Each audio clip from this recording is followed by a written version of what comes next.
Welcome everyone to Coin New Yen Review channel.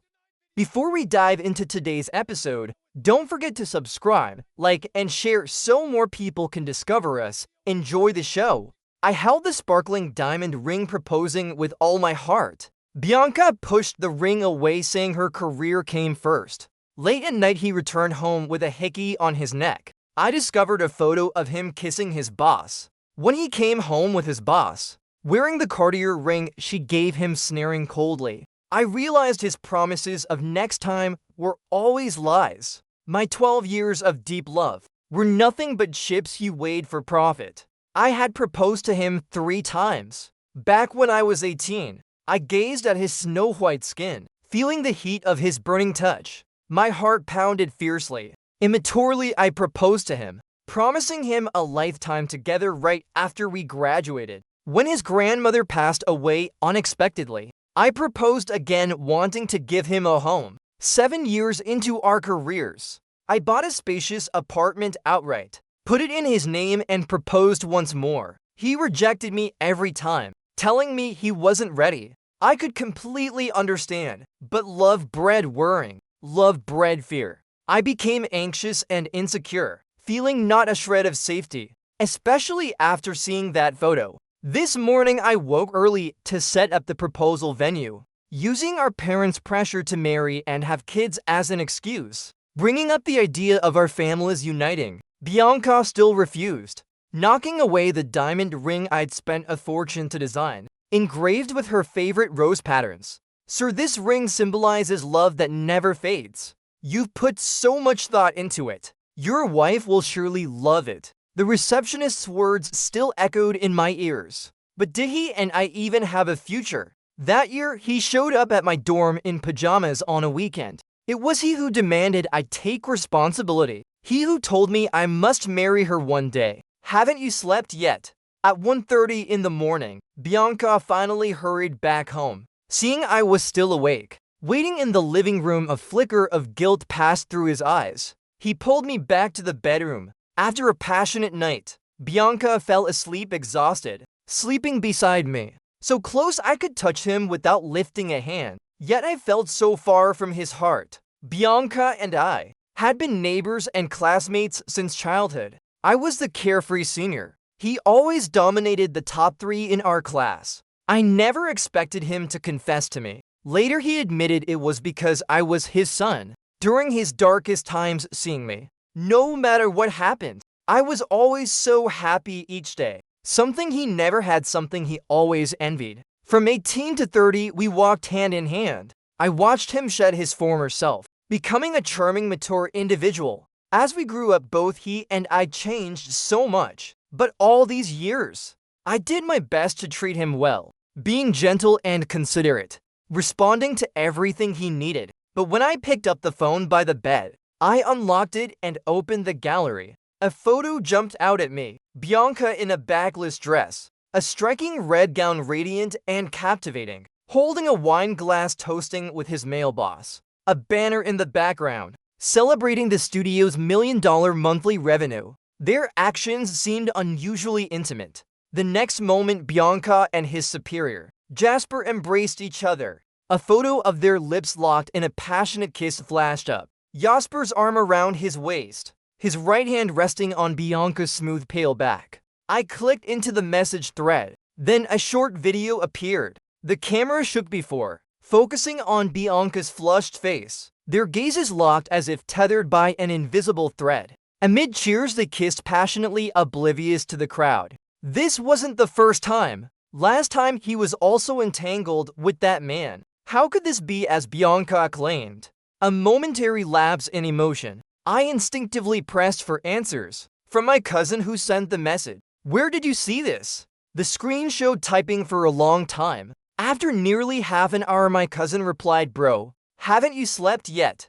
I just happened to see it. Don't misunderstand." I pursed my lips, tapped the keyboard, typed for words I understand. I rolled over, staring blankly at the pitch-black ceiling, suddenly feeling the woman beside me, the woman I loved for 12 years, had become a stranger. My mind was a mess, thoughts swirling endlessly. I thought I needed to talk to him. Still not sleeping, Bianca's voice carried a hazy, lazy tone, with a touch of hoarseness. My heart skipped a beat, my hand quicker than my mind, dimming the phone. A grunt escaped my throat. Sleep, I said, but my chest felt heavy, as if filled with 1,000,000 pounds of cement, almost suffocating. On our 12th anniversary today, my heart full of nerves and hope for proposing, died. I knew 2 years ago he switched to this company for the sake of performance. He often stayed late working until 1 or 2 in the morning. His relationships with colleagues and bosses were very friendly, especially with Jasper. I had expressed my discomfort to him before. He immediately turned cold, telling me not to think of others with a filthy mind, that such malicious assumptions disgusted him. Then he gave me the silent treatment for 2 whole weeks. I realized my mistake, racked my brain to apologize, begged for reconciliation multiple times. Bianca, stone-faced, ignored it all. On the 7th day, Bianca sent a message asking me to come over. It was to invite me to join him and all his colleagues for a hot pot buffet. He even asked me to add them on WeChat. I let my guard down and felt at ease. Now I hadn't slept all night, my heart constantly heavy with unease. I used to think Bianca had just lost some sense of boundaries. At dawn, I got up as usual and went downstairs to buy his favorite handmade beef dumplings, but my mind was still in a daze. I instinctively opened our pinned chat. I had sent 8 or 9 messages yesterday. He only replied today with one word: busy. When we first got together, Bianca complained I had too many friends, that I gave him too little time. I promised I'd change. Now, due to my career, I stay home all year, devoted only to him. Yet he's grown colder and colder, saying we have no common ground. When I cautiously complained, Bianca insisted I was being unreasonable, throwing childish tantrums. His words hit me like a slap. A car sped by beside me, snapping me out of my daze. Cold sweat beaded on my forehead. A woman who saved me shouted, "Oh my God," running off with her spilled coffee. When I got home, Bianca had already left for work. On the table was a note he left. "I'm off to work. Let's watch the fireworks show tonight, okay?" Followed by a smiley face and a yay. My eyes stung with tears. My heart sank bit by bit. I picked up a pen instinctively, doodling to chibi figures on the paper, patting each other's heads. Bianca used to love my drawings, reading them over and over. My #1 fan, my biggest reader, was him. I don't know when it started. He lost interest in my comics, even tore them up during an angry fight. Those were my sleepless nights, my blood and sweat.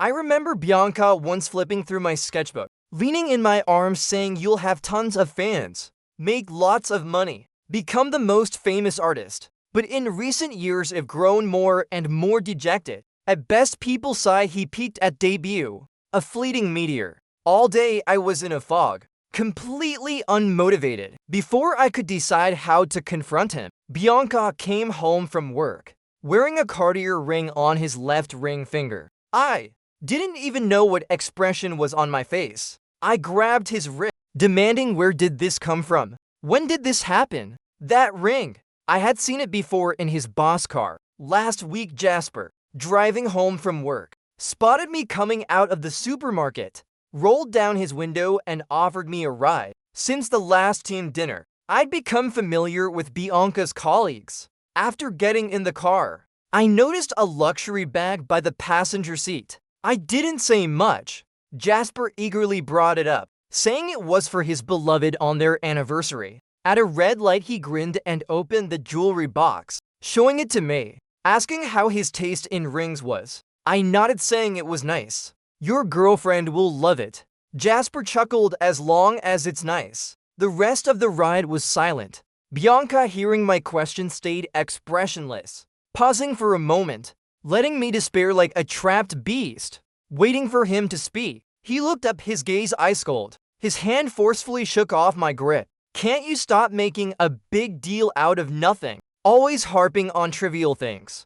Do I need your permission to buy something? Everything in this house, big and small, wasn't it all bought by me, including the clothes you're wearing? Is this trivial?" I forced a bitter smile. Tears rolled down my cheeks. Let's break up. I'm tired. Bianca frowned. Are you serious? Can you just say things like that? I smiled bitterly again. I don't want to fool myself anymore. Bianca nodded fine. He pulled out a suitcase, hastily packed a few clothes, and left. After so many years of love, could it really end so easily? Could he stop loving me just like that? I wanted to ask him, but it felt like I was asking myself. In the end, I chased after him, eyes red, shouting why. Bianca instantly understood the unspoken question. After getting in the car, he glanced at me with disdain, his tone dripping with contempt. You haven't grown at all. Grow up. I don't have time to wait for you to mature. You want a new mom. I don't want a son. My heart twisted painfully. Over the years, we rarely fought. Even when we argued, I was always the first to give in. Jasper suddenly leaned out from the driver's seat. Man up.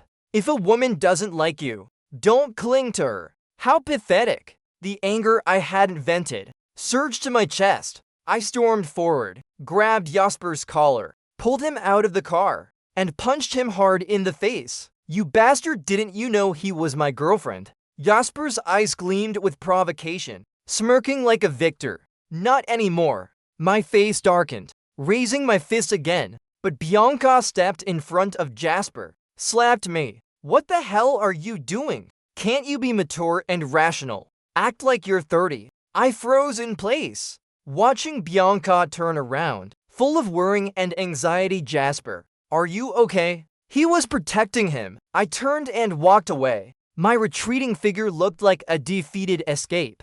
Overwhelmed, I sat on the edge of the bed, covering my face. After a long while, I picked up from the bedside the thick sketchbook from the drawer, filled with drawings of Bianca. Flipping through the pages, memories flooded over me. Tears silently slid down my cheeks. I cried uncontrollably. Finally, the sketchbook, crafted over years, carefully preserved for so long, I threw it into the trash, closing the door to this house full of memories. My phone pinged with a notification, a text from my mom. She seemed to sense something from my earlier call, cautiously asking, son, are you coming home with your fiancé? I quietly replied with a single yes, then added, am coming back alone. My mom called immediately. It's okay, son. Your dad and I are waiting for you at home. Hearing those words, I gripped the phone tightly. A wave of endless guilt washed over me. Over the years, I rarely visited my parents, though as a comic artist, I could work anywhere. Bianca had no family left. He wanted me to stay with him. His parents neglected him as a child. His grandmother raised him. He was afraid of dealing with my big family. I always fulfilled his wishes. His smile was what I tirelessly pursued. Every time he smiled, my heart felt sweet. On the flight back home, I dozed off. In a daze, I dreamed of when Bianca and I had just graduated. When we were dirt poor, I laughed, smearing cake on his nose. Bianca punched my chest in mock anger. A smile lingered on my lips. My right hand wrapped around his cold fingers, tucking them into my coat pocket. Walking side by side in the snowy cold, I noticed his gaze lingering on a bag another woman carried. I hugged Bianca's slender waist, boldly declaring, see that store? One day I'll buy you a wall of bags. Swipe a black card without blinking. Buy it and make me laugh, he teased. The scene shifted instantly. He was cheering, bag in hand, pure joy reflected in his eyes. Running toward Jasper, I chased after him, shouting, sweating and frantic. All this time, I lived in fear of losing him. No one knew how much I wanted a happy family with him, adorable kids, a marriage free of torment and disdain. Yet this was the ending. That sleep felt endless. I woke with aching bones, sitting up stiffly. What a coincidence, meeting again. The woman beside me handed me a warm towel, pointing at my reddened forehead. Thanks, sorry about that, I said. Her eyes widened. It's me. If not for me, you'd have been hit by that car. Yachu Shen struck up a conversation. Turns out she was from my hometown, also heading back for the holidays.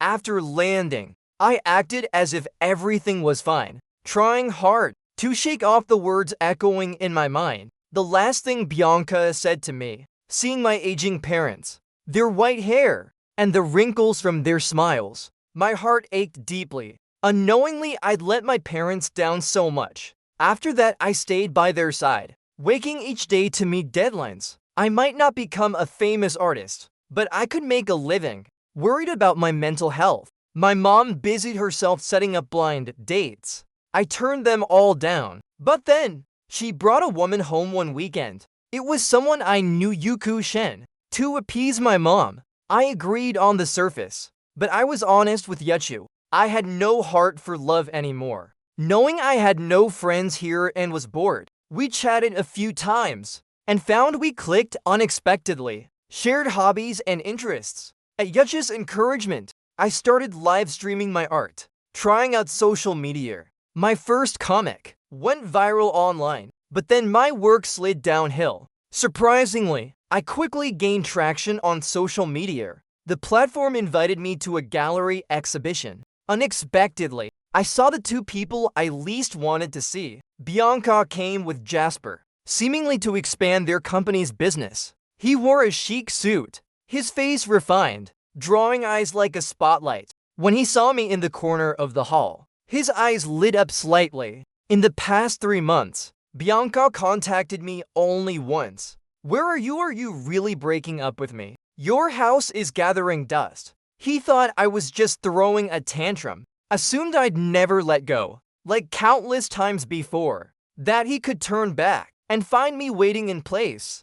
I didn't reply, blocked all his contact methods. Have you calmed down yet? Bianca walked over, his tone flat, as if nothing had happened. I stayed silent, only looking up at the paintings on the wall. He softened his tone, trying to take my hand. It's been months. Fanyuan, come back with me. I miss you. It was the first time he showed weakness. I shook my head. We're done. Don't make a scene. A flash of panic crossed Bianca's eyes. Then he calmed. What's with this attitude? Just because I said a few things. Are you really holding a grudge? All these years we've been through. Was it all fake? My hands clenched tightly. Who forgot? Who forgot that pure, beautiful love? We're already broken up, I said. His brows furrowed, voice tinged with anger. Fanyuan, what do you want? I came to you lowering myself, and you're still acting like this. Hearing this, pain surged uncontrollably in my chest. A man's voice broke the tension from behind. Teasing, long time no see. Hiding somewhere, crying these days. Clinging so shamelessly. Don't you feel embarrassed? Focus on your career. Men need ambition and responsibility. I sneered. Not like some people who love to gossip. I'm here for business. Jasper stood beside Bianca, his arm about to rest on his shoulder. But Bianca dodged like he was a snake. Don't touch me. I didn't want to stay and watch this farce. Suddenly, a woman screamed toward us. A massive chandelier crashed down. Bianca instantly abandoned me closer to him and yanked Jasper away, his face tense with worrying. That instinctive reaction hurt the most. My forehead bled, blood trickling down my cheek. Yet I felt no pain, only pity for the ripple of emotion those words stirred, and my own foolish excitement. The crowd erupted in chaos at the crash. People stepped back or looked up. Fanyuan, are you okay? I called an ambulance.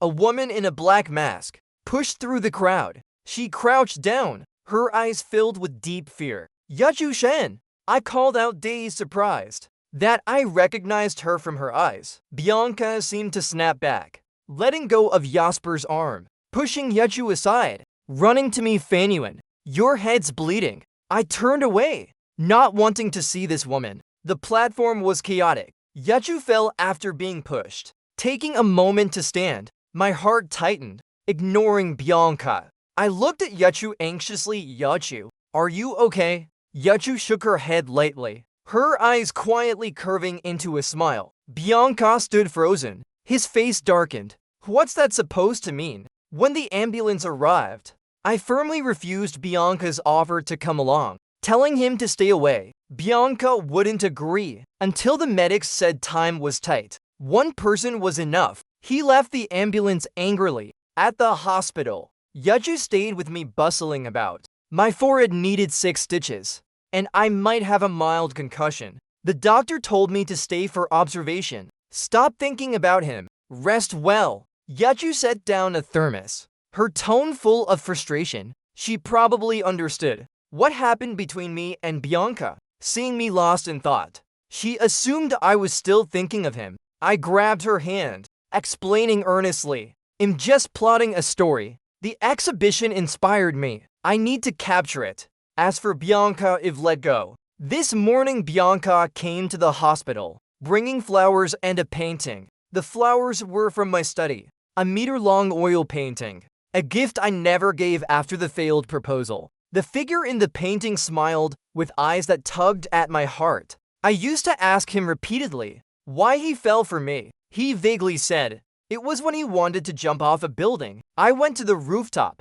unintentionally interrupting him, seeing me smile at the sunset's glow. From then on, he kept me in his heart, always watching me. So I painted a vast dusk, light falling on our faces, our bodies, and our joined hands. I thought this bond could last forever like the painting. I rubbed my temples and sat up. In Bianca's surprised gaze, I took the flowers, then tore the painting to pieces, fragments scattered in the air, falling to the floor. Bianca screamed, gathering the pieces. Looking at the irreparable painting, his eyes reddened, his lips trembled. Finally, with a sharp, choked voice, he said, "It's not what you think. I only called Jasper because you wanted to break up, but after you left, you were all I could think about. I realized I can't live without you. No one's waiting for me at home anymore. I don't deserve you." My eyes darkened black as ink. Looking back, I was indeed immature, thinking marriage could sustain this bond. A foolish idea. Bianca always complained we had no common ground, said I wasn't mature enough in life, only good for drawing. I should have cut my losses then. Bianca shook his head frantically, rambling on with explanations. I cut him off. Was your intimacy with Jasper fake? So stop talking. Leave. Bianca's face drained of color. He lunged to my bedside. Don't do this. I was wrong, Fanuan. I lost my head. But it was just one kiss. Just one kiss. Can't we be okay? Please come back to me. I agreed to your proposal. Let's go to the registry office right away. Never to part again. The promise I begged for so many times was realized at this moment. I gave a soft laugh, pushing away his hand. I don't need this. You're really getting annoying, I said with a heavier tone. Bianca's tears finally spilled from his eyes, silently sliding down his cheeks. My heart no longer rippled for his tears. Seeing I remained unmoved, Bianca ignored my rejection, as if had made up his mind. With red eyes, he said firmly, "Had come to see me every day, until I changed my mind." This scared me into booking a ticket that morning for the next day's flight, to leave the hospital and return to my city. After asking Yechu Shen, I helped buy her ticket too. When I saw Yechu at the event, my heart stirred faintly. She must have come for me. After hearing my explanation, Yechu touched her nose, a bit embarrassed. Sorry, I misunderstood. As for your comics, you need to recover first. In the chaos, I instinctively caught Yechu nearly pushed over by other patients' families. My hand gripped her slender waist, her warmth seeping through her clothes. Her fair cheeks flushed red instantly. She hurriedly pushed me away. I'm leaving. After saying this quickly, Yechu ran off like a rabbit, leaving me stunned in place. My lips curved slightly, unbidden. From then on, my relationship with Yechu progressed rapidly. We grew close almost instantly. I couldn't help wanting to know her more. She'd watch my drawing live streams. These calm, sweet days with a hint of honey were shattered by Bianca's sudden visit. He brought gifts like supplements to my mom, the person who always treated him with the utmost kindness and warmth. Every holiday, my mom sent him red envelopes and gifts, local specialties and dumplings he loved. Even when he didn't come home with me for the holidays, my mom's attitude never changed, always treating him like her own daughter. Why are you here this year? Leave quickly. Now seeing him, my mom flashed disgust and anxiety. Get out. You're not welcome here. Bianca's face paled instantly, his voice hoarse. Struggling to say mom, Bianca only knew my mom liked him, but didn't understand it was because her son loved him, couldn't live without him. My mom shook her head. Don't call me mom. You're too selfish. I was so understanding for my son's sake. And what did you do to him? Seeing Bianca cry silently, they stood in silence for a long time. My mom said stiffly, don't blame my harsh words. Let's part on good terms. Then slammed the door shut. Bianca stood outside all day, until the next day when I went to a comic event with Yachu, the Thousand Beasts convention. So many people came, and tons of your fans were there. I'm so happy for you. You've made it. Yachu's voice was full of joy. Haha, I should thank you for helping me. I looked down at her. As she was about to speak, her eyes caught Bianca at my doorstep and she fell silent. I acted as if Bianca wasn't there. Walked past him Fanuan. The door shut again. The next day, was the engagement party planned with Yachu's family and mine. I never thought it'd happen so fast, but everything felt natural. Maybe meeting the right person makes engagement and marriage seamless. I wanted to give her assurance. To build a family, I asked her personally, do you think I'm childish? I've never had a job. My hobbies aren't practical. Yachu looked surprised. Why would you think that? I love your work. Seeing you shine. Her face flushed slightly. I couldn't help but hug her, holding her for several minutes, reluctant to let go. Those minutes shook my heart. I nearly forgot to breathe. Besides the engagement, I hired a professional planning team to give Yachu an unforgettable wedding venue. Set by the boundless sea, a dreamy arch stood tall. The weather was perfect. Bright sunshine today. Yachu walked toward me in a white wedding dress. Step by step, soft music played around her. Tears shimmered in her eyes. Her lips curved with joy and happiness. We gazed at each other for a long time. I slipped the ring on her finger. A woman in a red kippah rushed forward. She removed her mask. Her face, though heavily made up, couldn't hide her exhaustion. She quickly pulled out a ring. Bianca knelt on one knee grabbing my hand, his voice full of emotion. Fanuan, will you marry me? Can we be together again? The crowd of friends and family buzzed, whispering, asking what was happening. I frowned, swatting the ring away, yelling for the first time, get lost. You ruined my wedding. Bianca collapsed completely, clutching my arm desperately. Fanuan, didn't you say you'd love only me forever? Have you forgotten our past moments? Those sweet times. I hope to grow old with you. I love you. I pushed him away angrily, growling, I don't love you. You're just my ex. I never want to see you again. Stay away. How did we come to this? His eyes brimmed with tears, in unbearable pain. Yesterday, Bianca learned from a mutual friend about my wedding plans. He flipped through our old photos.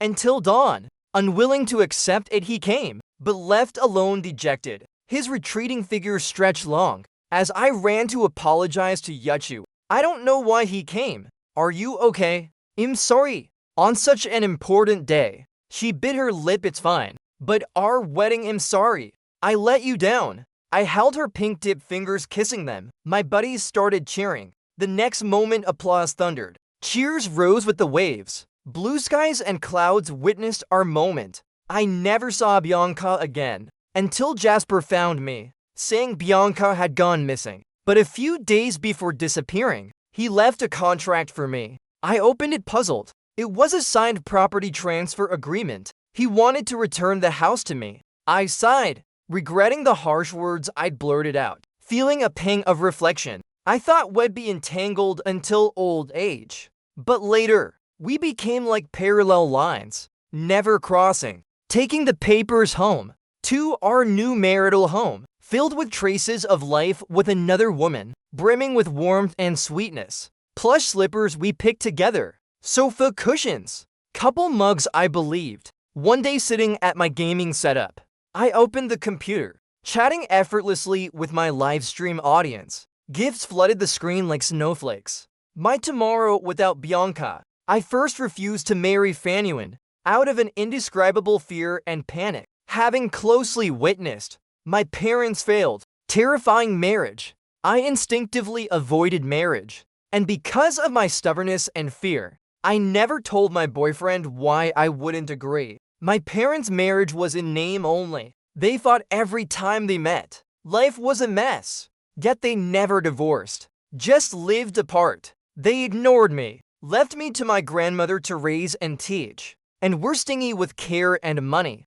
I survived on my grandmother's less than 800 and money from scavenging. I remember every night. Young me trembled with fear. My once lively nature grew suppressed until I locked my gaze on Fanuan. Watching his carefree laughter all the time, I gradually recovered. So I confessed recklessly, first with a love letter, then standing in front of Fanuan to confess. Maybe deep down I had a fierce, burning desire. I wanted him and I got my wish. We had many new experiences, sweet memories, and some conflicts. Later, overcoming the inferiority from my parents' neglect, my only goal was making money. Life revolved around work. Nothing else seemed to matter. As I grew older, my heart felt empty. I don't know when it started. Seeing Fanuan made me inexplicably irritated. He stayed home all day so idle. Talking about work with him, his words always felt childish.